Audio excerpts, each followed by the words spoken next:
స్ఫూర్తి దీక్ష కార్యక్రమ సభాధ్యక్షులు సహోదరులు, బాల్యం నుంచి చాలా సుపరిచితులు, పేదరికం నుంచి అంచెలంచెలుగా ఎదుగుతూ 1200 మంది విద్యార్థుల భవిష్యత్తును చాలా గొప్పగా మలుస్తున్నటువంటి మీ అందరి ప్రియతమ కరస్పాండెంట్ ఆంజనేయ సార్, గౌరవ ప్రిన్సిపల్ గారు, ఈరోజు కార్యక్రమం ముఖ్య అతిథి, పరిచయం అక్కరలేని మనిషి గురించైనా మనసు గురించైనా ప్రకృతిలో ఏ అంశాన్ని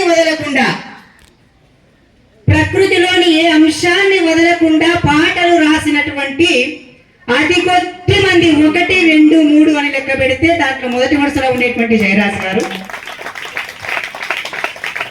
థ్యాంక్ యూ అన్న, మీరు ఈ పరిస్థితిలో ఇంత దూరం వస్తున్నట్టే నేను మళ్ళీ అడిగాను సార్ వస్తున్నాడా అన్న అని. నిజంగా పిల్లల పట్ల మీకున్న ప్రేమకు హ్యాట్స్ ఆఫ్. వేదిక మీద గౌరవ ఎస్ఐ గారు ఉన్నారు, ప్రొఫెషనల్ ఎస్ఐ దివ్య మేడం గారు ఉన్నారు.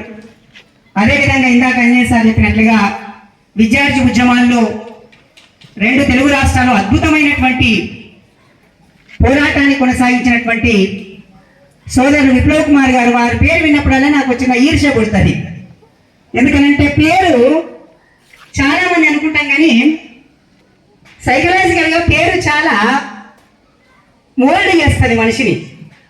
మీరు యా పోషయ్యను, కిష్టయ్యను, ఎల్లయ్యను, పుల్లయ్యను పెట్టుకోండి, నేనేమో ఆ పేర్లను తక్కువ చేయట్లేదు. కానీ ఆ పేరు క్లాస్ రూమ్లో నిలిచినట్లయినా పోషయ్య అన్నప్పుడు, రోజు ఎస్ఆర్ అన్నప్పుడు ఆ పిల్లవాడి మనస్సులో ఆ వచ్చేటువంటి ఒక ఆత్మ న్యూనతా భావం ఆ పిల్లవాడి పురోగతి పైన ఎక్కడో ఒక దగ్గర ఆటంకం అవుతూ ఉంటది.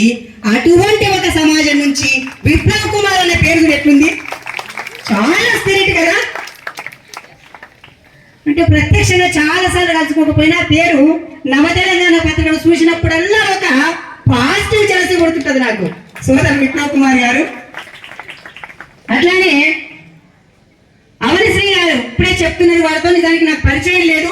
మా ఉమ్మడి జిల్లా వాస్తవ్యులు, డైనమిక్ కవి, ఇందాకే తెలుసుకున్న వారి గురించి. మీరందరూ ఒక వేదిక మీద తీసుకురావడం, అదేవిధంగా ఈ పరిమిత కాలంలోనే పాంగల్ మండలానికి విద్యాధికారిగా వచ్చినటువంటి శ్రీనివాస్ సార్, ఒక అధికారికి సామాజిక స్పృహ ఉంటే ఎట్లుంటుంది పరిస్థితి అన్న దానికి మనం ఈ 4 నెలల కాలంలో పాంగల్ మండలం ఉన్నటువంటి విద్యా వ్యవస్థను చూస్తున్నాం. సో మీరందరూ ఒక డయాస్ మీదకి తీసుకురావడం అనేటువంటిది మామూలు విషయం కాదు. ఏ ఒక 2 గెస్టులను ఒకే సమయానికి తీసుకురావడానికి చాలా కష్టపడాల్సి ఉంటుంది.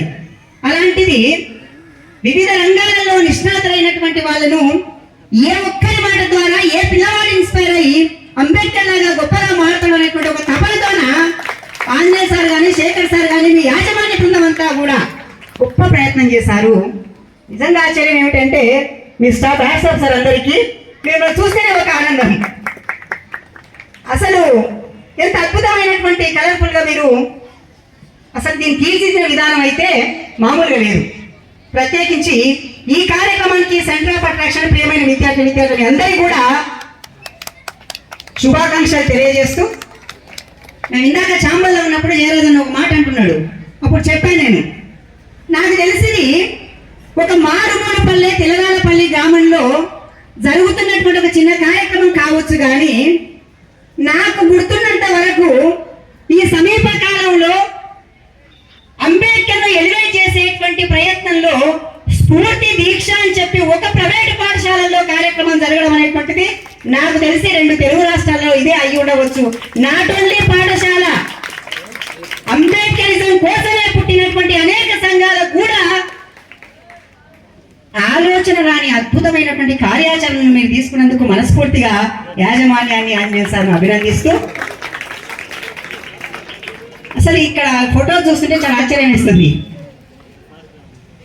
అంబేద్కర్ గురించి చెప్పకనే ఫోటోలు చెప్తున్నాయి. దీక్షలో కూర్చున్నప్పుడు కూడా చాలా ఫోటోలు ఎంత ఇన్స్పైరింగ్ ఉన్నాయి అంటే, ఆ 3 విద్యార్థులు ఎవరో దండలు వేసుకుని కూర్చున్నా నీ జీవితం ధన్యమైంది. మాకు రాలేదు ఆలోచన. 4 దశాబ్దాల వయసు దాటి 45కి వస్తా ఉన్నా, నిక్కలు చేసుకున్నప్పటి నుంచి అంబేద్కరిజాన్ని, అంతకుముందు మార్క్సిజాన్ని, ఈ దేశంలో ఉన్నటువంటి కులవర్గ పోరాటాల కోసం సీరియస్ ఉన్నటువంటి మాలాంటి వాళ్ళకు కూడా అంబేద్కర్ వర్ధంతి సందర్భంగా స్ఫూర్తి దీక్ష చేయాలి అన్న ఆలోచన రాలేదు.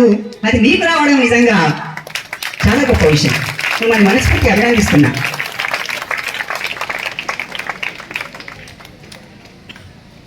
ఈరోజు సరిగ్గా ఇదే రోజు వారు మరి ముందు ఒక రోజు ముందు ఎందుకంటారో నాకు తెలియదు, కానీ బహుశా జయరాజుల టైం కానీ పర్మిట్ చేస్తున్నారేమో, కానీ ఒక మంచి పని చేశారు. ఈ రోజు పెట్టడానికి ఒక ప్రత్యేకత ఉంది. సరిగ్గా ఈ రోజు రెండు తెలుగు రాష్ట్రాల్లో మళ్ళీ మళ్ళీ మళ్ళీ ఇదే పదం వాడుతున్నాం. ఎందుకంటే మనం ఉన్న ప్రాంతం కాబట్టి. ఈ రోజు రెండు తెలుగు రాష్ట్రాలలో తెలంగాణ, ఆంధ్రప్రదేశ్లో రెండు వైరుధ్యాలు ఉన్నాయి. డిసెంబర్ 5వ తేదీ రెండు వైరుధ్యాలు ఉన్నాయి. నేను జయరాజన వస్తున్నానంటే టీ హోటల్ కాడ వెయిట్ చేస్తున్నప్పుడు నలుగురు కాలేజీ విద్యార్థులు ఇక్కడ కూర్చున్నారు. బహుశా కాలేజీకి వెళ్తున్నారు అనుకుంటా. నేను అడిగాను, కాకతాళీయంగా అడిగాను, ఎందుకంటే ఇక్కడ వస్తున్నాయి కాబట్టి ఎక్కడో నా దగ్గర ఒక ప్రశ్న పుట్టింది. ఆ పిల్లల్ని అడిగాను, ఏమిటి ఈరోజు ప్రత్యేకత ఏమైనా ఉందా అని అడిగాను. ఆ పిల్లలు ప్రత్యేకత చెప్పిండ్రు. ఏం చెప్పిండ్రో తెలుసా? డిసెంబర్ 5 ప్రత్యేకత ఏమిటి అని అడిగితే నేనేదో మిమ్మల్ని రంజింపజేయడానికో ఉపన్యాసం బాగా చెప్పిన కిరణ్ సార్ అనడానికో చెప్పట్లేదు, జరిగిన సంఘటన చెప్తున్నా. డిసెంబర్ 5 ప్రత్యేకత ఏంటంటే ఆ పిల్లలు ఏకదాటిగా నలుగురు అన్నమాట. ఏంటంటే పుష్ప రిలీజ్ సార్ ఈ రోజు అంటున్నారు. కానీ ఇక్కడ వచ్చి నేను గేట్ దిగి ఇక్కడ వస్తుంటే ఈ రోజు ఏంటి బాబు మీ స్కూల్ ప్రత్యేకత అని నడుస్తున్నప్పుడు వెనుక జయరాజు